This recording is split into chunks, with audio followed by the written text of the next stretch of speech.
अविनाश की दादी जी की ओर से 101 रुपये दान आए हैं। दाने की जय हो, उनके समस्त परिवार की जय हो। एना सुना जी गलत बात में भगत छिए हम आए राज दरबार के राज दरबार यानी तोरा राजा का जी हो तेरा राजा के यही पुरानी अवस्था में के लाल पुरन से भगवान ठाकुर जी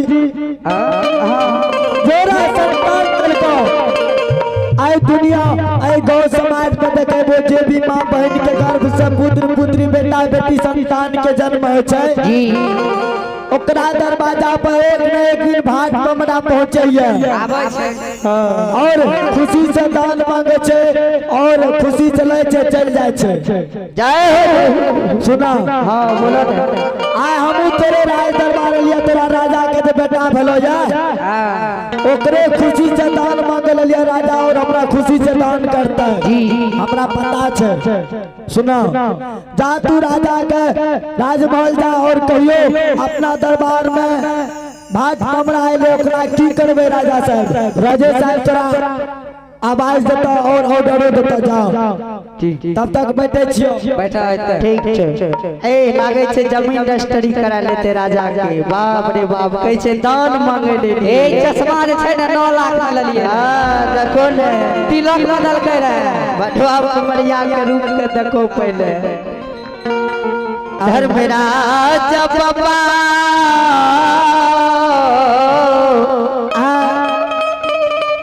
बमरिया के रूप में राजा के द्वार पर जाके बैठ लिया। देखियो राजा के सिपाही राजा के आवाज लगावे राजा साहब महल में दोनों जीव बैठल आओ चालदी से आ बिहार राजा जी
ये बाबू आले दुनिया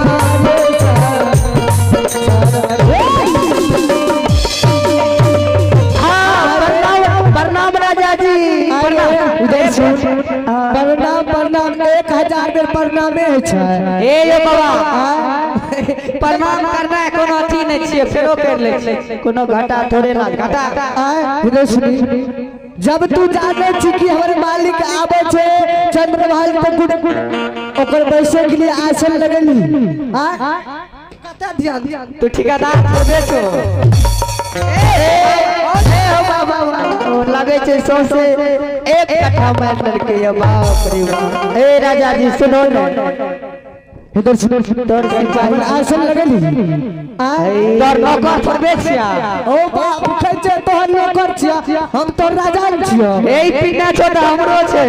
हां तो राजा छो तोरे सिपाही त हम से राजे बन सकै छी। तोरा मुकुट से हमरा टोपी छै, हमरा चश्मा छै, तोरा चश्मे नहीं छै। अरे बाप रे बाप। और कोई ई बलिया से चांदी सोना के ए सिपाही रे बलिया ने राजा जी। ए बाबू सबसे पहले कुर्सी लगा लो तू। जी लगबै छी, लगबै लगा लो लगबै छिए। अरे लगा बेटा लगा रे दुलारा सिपाहिया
मिर्गी लगता है रे प्लास्टिक के कुर्सी कने छी